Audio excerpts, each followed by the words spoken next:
বিশেষজ্ঞরা বলছেন অনেক পুরুষই বিয়ের সিদ্ধান্ত নিয়ে বেশি তাড়াহুড়ো করে ফেলে, আর এ কারণেই তাদের জীবন নরকে পরিণত হয়ে যায়। ভাগ্যের পরিহাসে তাদের ভুল মেয়েদের সঙ্গে বিয়ে হয়ে যায়, আর তারপরে শুরু হয় মানসিক দ্বন্দ্ব। আর সেই মানসিক যুদ্ধেই বহু পুরুষের জীবন তছনছ হয়ে যায়। তাই বিয়ের আগে থেকেই প্রত্যেক পুরুষকে পাত্রী নির্বাচনের জন্য সতর্ক থাকতে হবে। পিনিক ভাইয়ের আজকের ভিডিওতে আমি আপনাদেরকে জানাবো এমন কিছু কথা সম্পর্কে যেগুলো যদি আপনার গার্লফ্রেন্ড বা আপনার হবু স্ত্রী আপনাকে বলে থাকে, তবে আপনার মোটেও তাকে বিয়ে করা উচিত নয়, বরং ছেড়ে দেওয়া উচিত।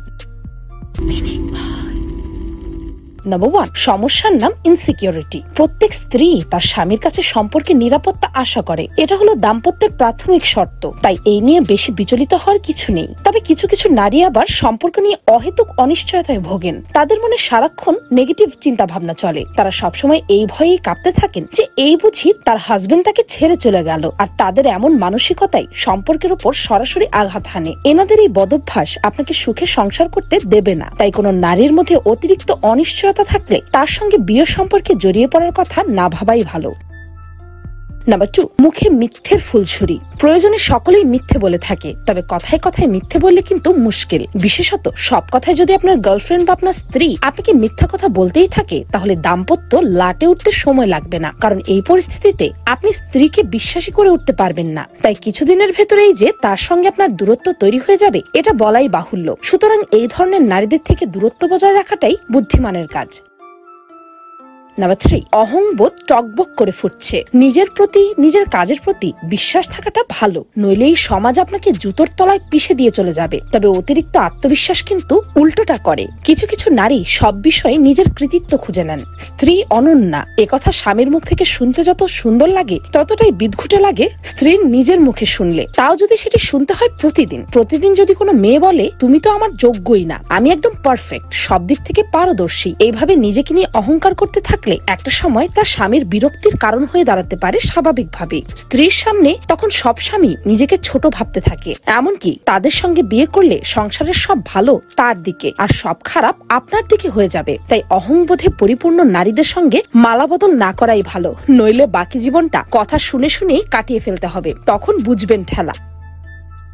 নাম্বার 4, অনেকের সঙ্গে সম্পর্ক। অনেক নারী একই সময় অনেকের সঙ্গে সম্পর্কে জড়িয়ে পড়েন। তাদের মন পাখিটা সবসময় যেন উড়ু উড়ু করে, কোথাও একটু বসতে চায় না। তাই এই ধরনের নারীরা যতই সুদর্শন বা মিষ্টভাষী হোক না কেন, তাদের থেকে দূরত্ব বজায় রাখাটাই বুদ্ধিমানের কাজ। তা না হলে আপনি সংসারে কোনোদিনই সুখী হবেন না। কারণ বিয়ের পরই এসব নারীদের মতিগতি সম্পূর্ণ বদলে যাবে এমন তো নয়। তাই আগামী দিনে বড়সড় বিপদে পড়ার আশঙ্কা তৈরি হতে পারে। সুতরাং এখন থেকেই সাবধান হন।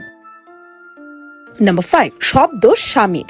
সব মানুষেরই দোষগুণ থাকে, কিন্তু অনেক নারী আছেন যারা সব সময় স্বামীর দোষগুলোই খুঁজে খুঁজে বের করে। ছোটখাটো যে কোনো বিষয়ে স্বামীকেই দোষারোপ করতে থাকে। নিজে ভুল করলেও তারা খুঁজে খুঁজে এমন একটা কথা বলবে, মনে হবে যেন আপনি এমন কিছু করেছেন যার জন্য তিনি এই ভুলটি করতে বাধ্য হয়েছেন। মানে ঘুরে ফিরে সব দোষ আপনার। আপনার সঙ্গীর কাছ থেকে সারাক্ষণ নিজের দোষগুলো শুনতে নিশ্চয়ই কারো ভালো লাগবে না। তাই যদি বুঝতে পারেন কোনো নারীর মধ্যে এমন স্বভাব আছে, তাহলে তার থেকে যত তাড়াতাড়ি সম্ভব দূরে সরে যান। কারণ বিয়ের পর সারাক্ষণ আপনাকে দোষারোপ করতে থাকলে সম্পর্ক তো খারাপ হবেই। নাম্বার 6, পরনিন্দা। পরচর্চা কিংবা পরনিন্দায় বেশিরভাগ ক্ষেত্রে নারীরাই এগিয়ে থাকে। এদিকে আপনি বিশ্বাস করেন বা না করেন, যেসব নারীরা সবসময় পরনিন্দা করে তাদের নিয়ে সংসার করলে কখনোই সুখী হওয়া যায় না। পুরুষেরা এই বিষয়টিকে ভীষণ অপছন্দ করেন। মুখ ফুসকে কিছু বলে ফেলা আর ইচ্ছাকৃতভাবে নিন্দা করায় পার্থক্য আছে। এই পার্থক্য খুব সহজেই চোখে পড়ে। যেসব নারী পরচর্চায় ব্যস্ত থাকেন তাদের সাথে সংসার করা পুরুষেরা কখনোই শান্তিতে থাকে না, যদি না সেই পুরুষেরও পরনিন্দা করার অভ্যাস থাকে। নাম্বার 7, জীবন সিনেমা। এখনকার সময় অনেক নারী থাকেন যারা নিজেদের জীবন নিয়ে নানান স্বপ্ন দেখে। তারা ভাবে তাদের সংসার জীবন হবে কোনো এক সিরিয়াল বা সিনেমার মতো। হিরো যেভাবে তার স্ত্রীকে সর্বক্ষণ প্রোটেক্ট করে রাখে, রাজকুমারীর মতো আলতো আলতো করে রাখে, তার স্বামীও তার সাথে তেমনটাই করবে। স্ত্রীর জন্য মা বাবা ভাই বোন সবার সাথে সম্পর্ক ভঙ্গ করবে, পুরো পৃথিবীর সাথে যুদ্ধ করবে। কিন্তু বাস্তবতা আর সিনেমা পুরো আলাদা। রোমান্টিক সিনেমা দেখার পর নারীরা তাদের সঙ্গীর কাছ থেকে অবাস্তব প্রত্যাশা করে। সেই প্রত্যাশা পূরণ না হলে শুরু হয়ে যায় নানান অভিযোগ। তাই যদি বুঝতে পারেন কোন নারীর এই অভ্যাস আছে, তাহলে তার থেকে দূরে থাকুন। কারণ এইসব নারীদের অবাস্তব প্রত্যাশার কারণে অনেক দম্পতির মধ্যে অশান্তির সৃষ্টি হয়।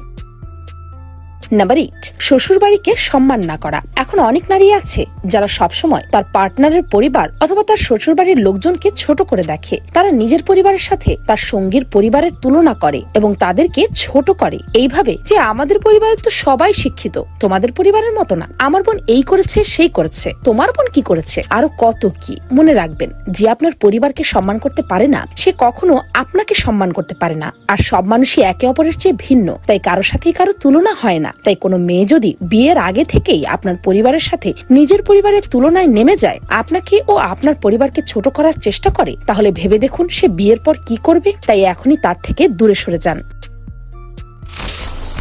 বিয়ে কোনো ছেলে খেলা নয়। একজন মেয়ের সঙ্গে 4 হাত এক করার অর্থ হলো আপনি গোটা জীবনটা তার সঙ্গে থাকার অঙ্গীকার করলেন। এরপর জীবনে সুখ দুঃখ যাই আসুক না কেন আপনারা দুজনেই একসঙ্গে ঠিক কাটিয়ে দেবেন। তাই বিয়ে করার জন্য সঠিক পাত্রীর খোঁজ করা বিশেষভাবে প্রয়োজন, তা না হলে জীবনে কষ্টের আর অন্ত থাকবে না। বিয়ে হচ্ছে জীবনের একটি অত্যন্ত গুরুত্বপূর্ণ সিদ্ধান্ত, যা তাড়াহুড়ো করে নেওয়া যায় না, অন্যথায় দুটি জীবনই নষ্ট হয়ে যায়। দাম্পত্য জীবনের সাফল্য স্বামী স্ত্রী উভয়ের উপর নির্ভর করে। দাম্পত্য জীবনে কখনো কখনো ঝগড়া হয়, কিন্তু তা বড় আকার ধারণ করলে বিচ্ছেদের দিকে নিয়ে যায়। তাই ভেবেচিন্তে সিদ্ধান্ত নিন, যাতে পরে গিয়ে পস্তাতে না হয়। ভিডিওটি ভালো লাগলে আপনার ফ্রেন্ডস এন্ড ফ্যামিলির সাথে শেয়ার করতে পারেন আর তাদেরকেও এই বিষয়ে সচেতন করে দিতে পারেন। আর পিনিক পাই চ্যানেলটিকে সাবস্ক্রাইব করে বেল আইকনে অল নোটিফিকেশন অন করতে ভুলবেন না যেন। শুধুমাত্র এভাবে পিনিক পাইয়ের প্রতি ভিডিওর নোটিফিকেশন আপনার কাছে পৌঁছে যাবে। আমি ফাল্গুনী, আজকের মতো পর্যন্তই। দেখা হচ্ছে পরের ভিডিওতে।